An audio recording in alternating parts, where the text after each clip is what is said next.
Previously on Meerkat Manor, Yossarian visited the lazuli burrow looking for females to mate with. But he looked like he might fail when two mystery males arrived on the scene, and Flower's new litter ventured out on their first foraging trip, only to head straight into enemy territory. Meet the Whiskers.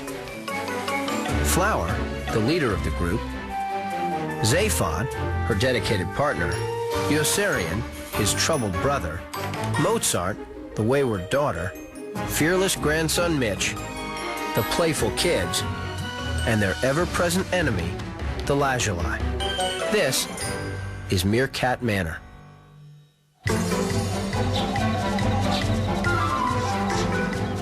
Where the 360,000 miles of Kalahari Desert in South Africa meet with scrub and bush, you'll find a family of meerkats called the Whiskers.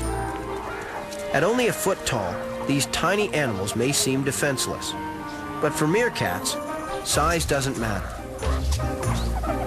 By working together as a team, they've evolved a way to live in harmony with their harsh surroundings. Flower is the dominant female and leader of the gang. By attaching a radio collar around her neck, Cambridge University biologists have been able to track and study the Whiskers in minute detail for over 10 years. And we're filming them 24 hours a day.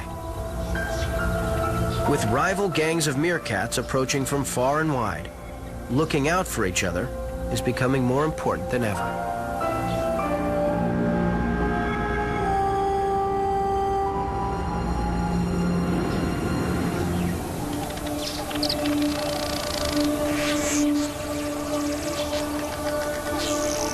It's late afternoon, and the dry winter weather is continuing in the Kalahari.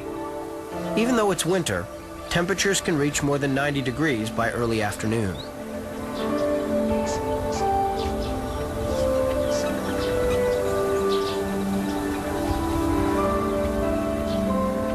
Like the rest of the Kalahari's inhabitants, the Whiskers are taking some time to relax in the shade.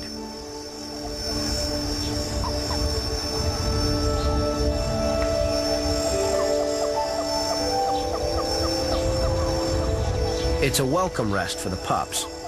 They're out on their first foraging, and the gang has taken them on an exhausting journey to the dry riverbed, far from the babysitting burrow.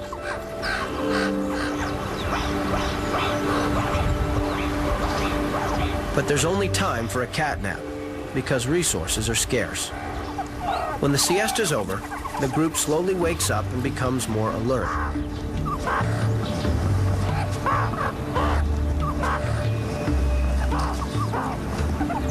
Before leaving the cover of the trees, checking for danger is their first priority.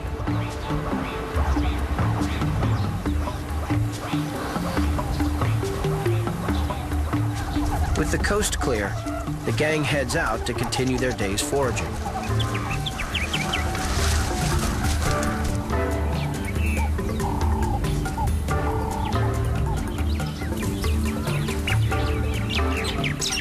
For most of the Whiskers, a lot of effort is expended digging in the dry sand, but they're not finding any wholesome snacks.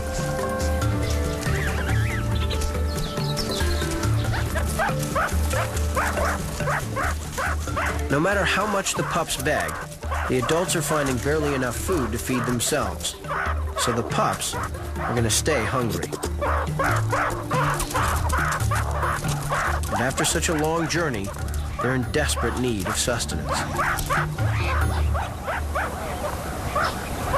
As the Whiskers spread out, the pups start following a small group of adults that have broken away from the main foraging party.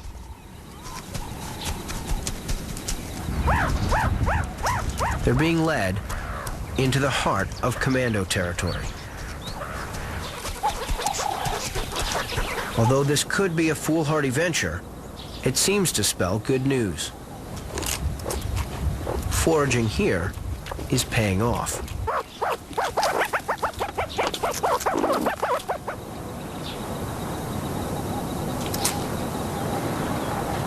And it's not long before Mango is brought a juicy scorpion by one of the adults.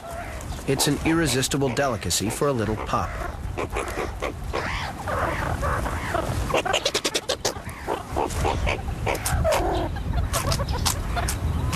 But fearless Attila has been given a live scorpion that doesn't want to be dinner. It's proving to be a bit too much of a handful.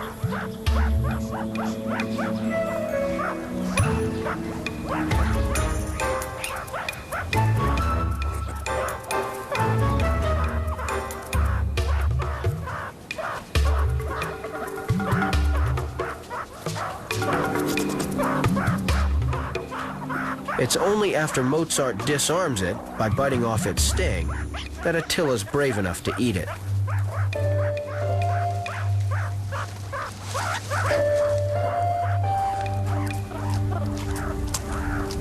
But plundering a rival gang's pantry is a dangerous game. It can only be a matter of time before the commandos catch this small raiding party red-handed in their own territory.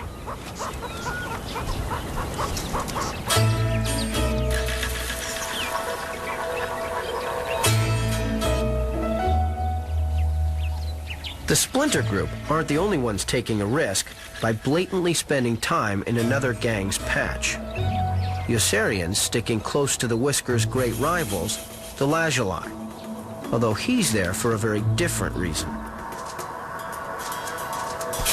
Far from not wanting to be found in their territory, he wants to be seen, but only by females that might mate with him. But Yossarian's got some serious competition for the Lazuli ladies. Two other males have appeared on the scene. Big Will and young Mitch have left the Whiskers and turned up to try their luck at a bit of romancing. And the Lazuli boys are not too pleased about the presence of three roving males trying to entice their females. They quickly begin furious scent marking in the hope of scaring off the unwelcome outsiders. J.D., the dominant male of the Lazuli, tries climbing a bush to keep an eye on the intruders.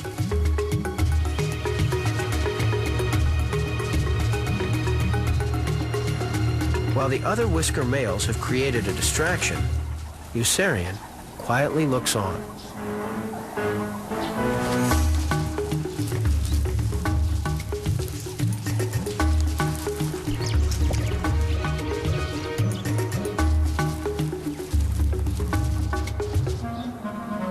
Young Mitch moves closer. This is his first game of roving roulette, and his inexperience soon shows.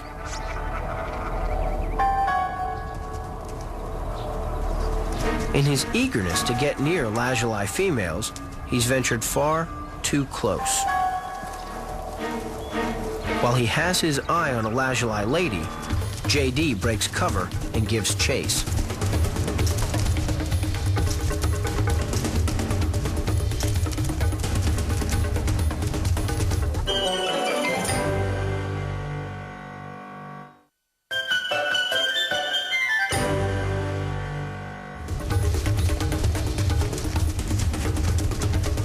Mitch has a lucky escape.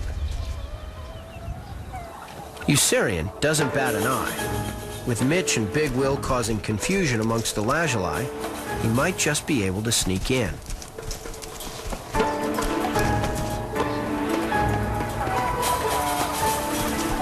Kazana is tantalizingly close, and without an unrelated breeding male by her side, the dominant female of the Lazuli is still fair game. But for the time being, J.D. and the rest of the Lazuli are being way too vigilant. So for now, Yossarian and Big Will fall back to look for their inexperienced little relative, Mitch.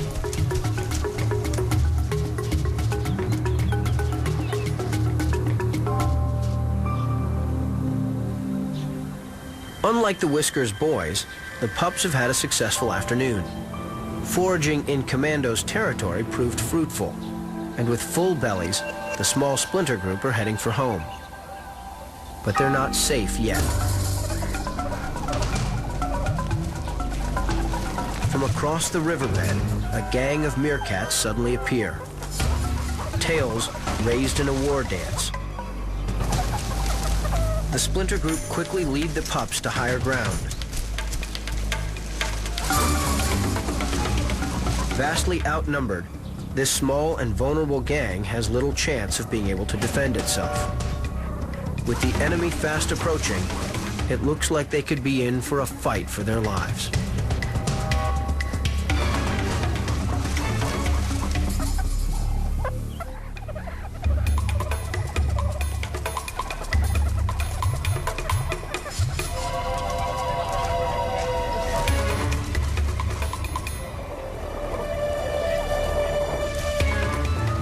As the splinter group retreats from the rapidly approaching gang, things look bleak. They're showing no sign of stopping their advance.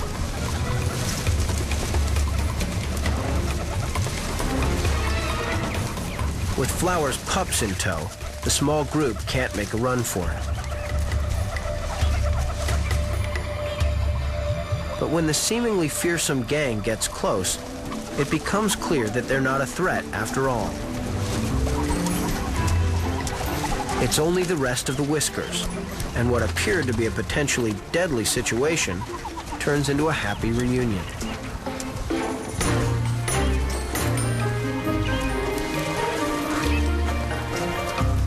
Although meerkats have good eyesight, they largely rely on scent to distinguish other group members. At a distance, cases of mistaken identity are not uncommon. Flower and Zaphod quickly set about scent marking the rest of the gang.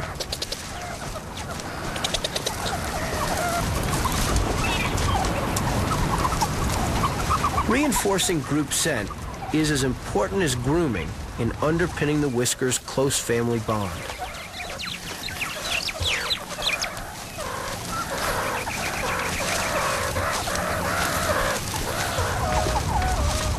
With everyone safely back together and liberally wiped with the group odor, there's safety in numbers for the Whiskers and the pups. And with the day's foraging at an end, the gang heads home.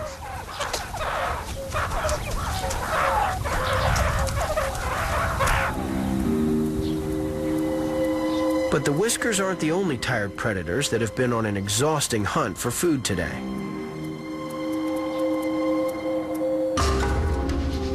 The deadliest snake on the manor, the Cape Cobra, also looks for prey during the daylight hours. This snake's venom is as powerful as the venom of the legendary black mamba. A single bite contains enough paralyzing venom to kill a dozen humans. Ironically, when evening approaches, even a Cape Cobra needs to find a safe place to spend the night. And the Whiskers' burrow is extremely inviting.